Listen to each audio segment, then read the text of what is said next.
مقدر سے زیادہ نہیں مل سکتی ہے. اور اگر یہ کہ بھائی قرآن و حدیث پڑھانے سے دنیا نہیں ملے گی، قرآن و حدیث ہماری نگاہوں کے سامنے ملتا رہے، تو ہم سے بڑا بے وفا نہیں ہو سکتا ہے. نبی علیہ الصلوۃ والسلام فرما کر کے جائے خیرکم من تعلم القرآن وعلمہ، کہ تم میں سب سے بہترین انسان وہ کون فرما رہا ہے؟ میرے آپ کے آقا محمد عربی صلی اللہ تعالی علیہ وسلم، جس کے بارے میں میرا آپ کا یقین یہ ہے کہ آپ کی زبان مبارک سے جو الفاظ نکل گئے ہیں ذرہ برابر ان میں شک کی بھی گنجائش نہیں ہے. میرے آپ کے آقا محمد عربی صلی اللہ تعالی علیہ وسلم فرما رہے کہ تم میں سب سے بہترین انسان ہو جو قرآن سیکھے اور سکھائے. میرا آپ کا یقین ہے، لیکن اپنے بچوں کو اس طرف نہیں لگائیں گے. یقین ہے، اللہ کے نبی کی بات کو مانتے ہیں، یقین ہے، لیکن عمل نہیں کریں گے. تو پھر یہ یقین کیسا ہے؟ عمل نہیں کریں گے تو یقین کیسا ہے؟ حضرت شیخ احمد تاتاریوں نے شہر پر حملہ کیا. حضرت شیخ صاحب رحمۃ اللہ علیہ، شیخ احمد صاحب رحمۃ اللہ علیہ، انہوں نے دیکھا کہ تاتاریوں نے حملہ کیا، سارے مسلمان شہر چھوڑ کر کے بھاگ گئے. وہ اپنے گھر سے نکلے اور مسجد میں چلے گئے. اب وہ جو شہزادہ تھا تاتاری کا، وہ بڑا خوش تھا اور بڑے تکبرانہ انداز میں کہہ رہا تھا کہ دیکھو ہمارا رعب دیکھو کہ سارے مسلمانوں نے شہر چھوڑ دیا. کسی نے کہا کہ شہزادے صاحب کے بڑے بوڑھے ہیں، وہ مسجد میں بیٹھے ہوئے ہیں، کہ ان کو ہتھکڑیاں ڈال کر کے میرے سامنے پیش کر. حضرت شیخ احمد صاحب کو ہتھکڑیاں لگائی اور شہزادے کے سامنے پیش کر دیا. شہزادے نے کہا کہ تم مسجد میں کیا کر رہے ہو؟ کہا کہ جب میں نے سنا کہ تم نے حملہ کر دیا ہے، کہا کہ میں اپنے گھر سے آ گیا اللہ کے گھر میں، کہ اللہ کے گھر سے زیادہ جگہ محفوظ کوئی جگہ نہیں ہو سکتی، کہا اس لیے میں مسجد میں آ کر کے بیٹھ گئے. تو اس نے تکبرانہ انداز میں کہا کہ اب بتاؤ، میں نے تجھے گرفتار کر لیا ہے، تیرے رب کا گھر تو بڑا محفوظ تھا، میں نے تجھے وہاں سے اٹھوا لیا ہے، اب بتاؤ تجھے کون بچائے گا؟ اللہ کے نبی صلی اللہ علیہ وسلم جب آرام کر رہے تھے، وہ واقعہ آپ نے سنا ہے کہ سفر سے راستے میں ایک جگہ پر قافلہ رکا، صحابہ کرام سب آرام کرنے کے لیے رک گئے. اللہ کے نبی صلی اللہ علیہ وسلم ایک درخت کے نیچے لیٹ گئے. کافر جو تاک میں لگا ہوا تھا، اللہ کے نبی صلی اللہ علیہ وسلم کی تلوار اٹھائی اور گردن پر رکھی اللہ کے نبی صلی اللہ علیہ وسلم کی، اور کہا کہ بتاؤ محمد تمہیں کون بچائے گا؟ اللہ کے نبی صلی اللہ علیہ وسلم نے فرمایا کہ اللہ. بس یہ اللہ کے نبی صلی اللہ علیہ وسلم کے زبان مبارک سے نکلنا تھا کہ اس کافر کا ہاتھ کپ کپانے لگے، تلوار چھوٹ کر کے زمین پر گر گئی. اللہ کے نبی صلی اللہ علیہ وسلم نے تلوار ہاتھ میں اٹھائی اور پھر اس کی گردن پہ رکھا کہ بتاؤ تمہیں کون بچائے. اس کافر نے کہا کہ محمد آپ ہی مجھے بچا سکتے ہیں. تو اس تاتاری نے بھی شیخ احمد صاحب رحمۃ اللہ علیہ سے کہا کہ اب تم بتاؤ تمہیں کون بچائے گا؟ کہا تمہارے رب کے گھر سے میں نے تمہیں اٹھوا لیا ہے. ان کی زبان سے نکلا اللہ، اور جیسے لفظ اللہ نکلا جو ہتھکڑیاں لگی تھی وہ ٹوٹ کر کے زمین پر گری. اللہ تبارک و تعالیٰ کی ذات پر جب یقین ہو تو پھر اللہ تبارک و تعالیٰ ایسے مدد کیا کرتے. یقین بنے گا کیسے؟ دلی کے اندر قطب مینار سب نے دیکھا ہوگا. قطب مینار کے پاس ایک مقبرہ ہے، ایک مزار ہے. کبھی اس پر جانا. یہ قطب مینار بنا کیوں ہے آپ کو پتا چلے گا. قطب الدین بختیار کاکی رحمۃ اللہ علیہ وہی مدفون ہے جن کا میں ذکر کر رہا ہوں. ان کی والدہ نے اپنے بچے کا یقین بنانے کے لیے کیا عمل کرنا شروع کیا. بچہ آیا پڑھ کر کے کہ ابھی بھوک لگ رہی بہت تیز. والدہ کو پتا چلا کہ میرا بیٹا آئے گا اسکول سے مدرسے سے، اب اس کو بھوک لگے گی، وہ کھانا مانگے گا. کھانا پہلے سے بنا کر کے کپڑے میں لپیٹ کر کے گھر کے اندر چھپا کر کے رکھ دیا. اب قطب الدین بختیار کاکی رحمۃ اللہ علیہ آئے اور کہا کہ والدہ بھوک لگی کہ بیٹا اللہ تبارک و تعالیٰ سے مانگو اللہ دے گا. بچے نے کہا کہ کیا مانگوں؟ کہا کہ اللہ تبارک و تعالیٰ سے کہو کہ یا اللہ میرے ماں باپ کو بھی تو ہی دیتا ہے، مجھے بھی تو ہی دے گا، یا اللہ بھوک لگی ہے تو مجھے کھانا دے دے. بچے نے یہ الفاظ کہے اور یہ الفاظ کہنے کے بعد والدہ سے کہا اب کیا کروں؟ کہا کہ جا کر کے گھر میں ڈھونڈو کوئی تجھے کھانا مل جائے گا. گھر میں گیا، جا کر کے دیکھا تو ایک کپڑے کے نیچے روٹیاں لپٹی ہوئی گرم گرم اس کو کھانا مل گیا. آ کر کے کھایا، بڑا خوش ہو گیا. اب روزانہ کا معمول یہی ہو گیا.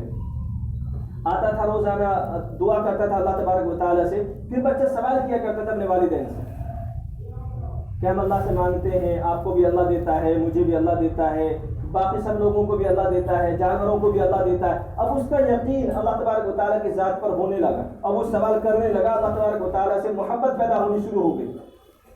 اب روزانہ آتا تھا، اللہ تبارک و تعالیٰ سے مانگتا تھا. ایسے ان کی والدہ چھپا کر کے کھانا رکھ دیا کرتی تھی، اٹھا کر کے کھا دیا کرتا تھا. ایک دن کہیں پڑوس میں جانا پڑ گیا رشتے داروں کے یہاں ان کی والدہ کو. اب وہاں سے فارغ ہو کر کے آنا تھا، بیٹے کے لیے کھانا بنانا تھا، لیکن ٹائم تھوڑا زیادہ ہو گیا.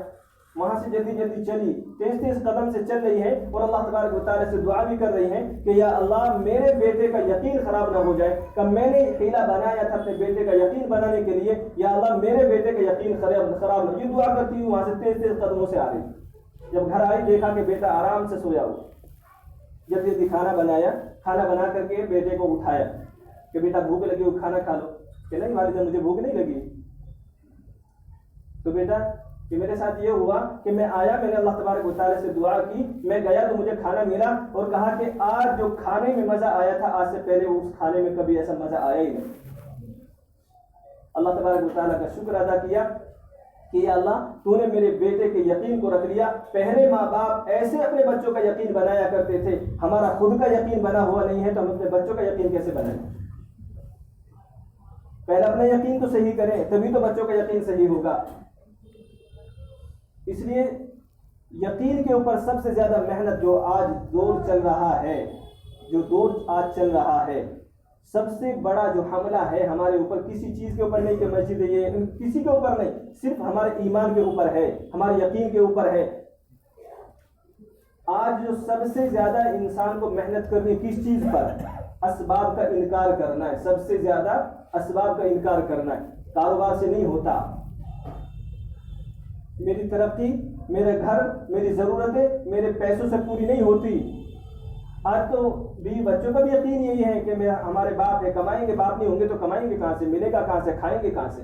سب کا یقین یہی ہے. ہمارا یقین اس طرف نہیں ہے کہ میرا رب میرے باپ کے علاوہ مجھے پال کر کے دکھا سکتا ہے، میرے بھائی کے علاوہ بھی مجھے میرا رب پال کر کے دکھا سکتے ہیں، میری ضرورتیں میرے والد کے بغیر بھی اللہ تبارک و تعالیٰ پوری کر سکتا ہے. یہ یقین نہیں ہمارا. ہم نے کبھی یقین کے اوپر محنت کی نہیں ہے. اپنے یقین کے اوپر بھی محنت کریں. اپنا یقین تو جیسا ہے. اب جو اللہ کے نبی صلی اللہ تعالیٰ علیہ وسلم کی جو حدیث ہے خیر القرون قرنی ثم الذین یلونہم ثم الذین یلونہم، کا سب سے بہترین زمانہ اللہ کے نبی صلی اللہ تعالیٰ علیہ وسلم نے فرمایا میرا زمانہ. پھر جو اس سے متصل ہے، جو اللہ کے نبی صلی اللہ تعالیٰ علیہ وسلم سے زمانہ دور ہوتا چلا جائے گا تو ایسے ہی بدکاریاں پھیلتی چلی جائے گی. زمانہ برا ہوتا چلا جائے گا، برائیاں زیادہ عام ہوتی چلی جائے گی. تو ہم جس زمانے میں ہیں، جو زمانہ ہمارے بعد آنے والا ہے، تو ہم اپنی نسلوں کی فکر کریں تو ہم سے زیادہ بدتر زمانہ آنے والا ہے، ہم سے زیادہ برائی کا زمانہ آنے والا ہے. تو ہمارے بچے کیسے بچیں گے؟ جب ہم نے ان کے یقین کے اوپر محنت کی ہوگی، جب ہم نے قرآن و حدیث کی محبت ان کے دل کے اندر بٹھائی ہوگی.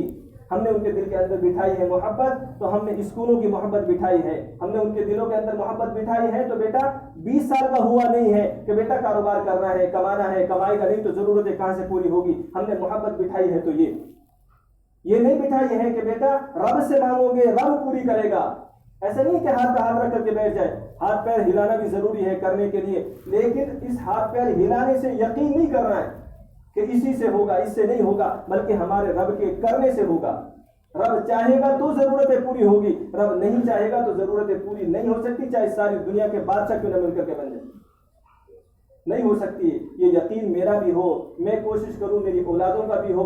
ہمارے بچے جہاں بھی پڑھ رہے ہیں ہم کوشش یہ کریں، ہم اپنے بچوں کا دھیان یہ رکھیں کہ میرے بچوں کا عقیدہ تو صحیح ہے یا نہیں. ابھی کل کی بات ہے، ایک جماعت کے ساتھی بیٹھے ہوئے تھے، کہہ رہے میرا بچہ ہے شاہگن کے، کہہ رہے کہ میرا بچہ گھر پر آ کر کے وہ جو اس کو اسکول میں جو پڑھایا گیا تھا، وہ کوئی ڈے منایا گیا تھا تو اس کو یا ایسے تلک وغیرہ کچھ لگا دیا تھا نشان.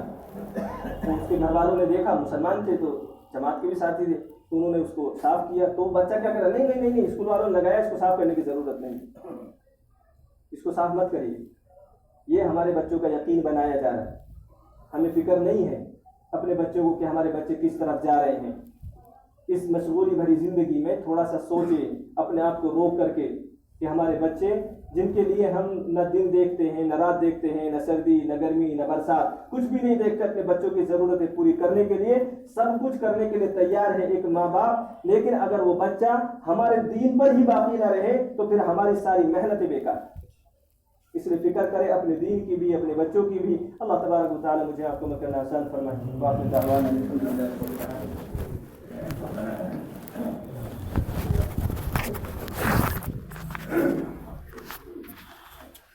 مقدر سے زیادہ نہیں مل سکتی ہے، اور اگر یہ کہ بھائی قرآن و حدیث پڑھانے سے دنیا نہیں ملے گی، قرآن و حدیث ہماری نگاہوں کے ساتھ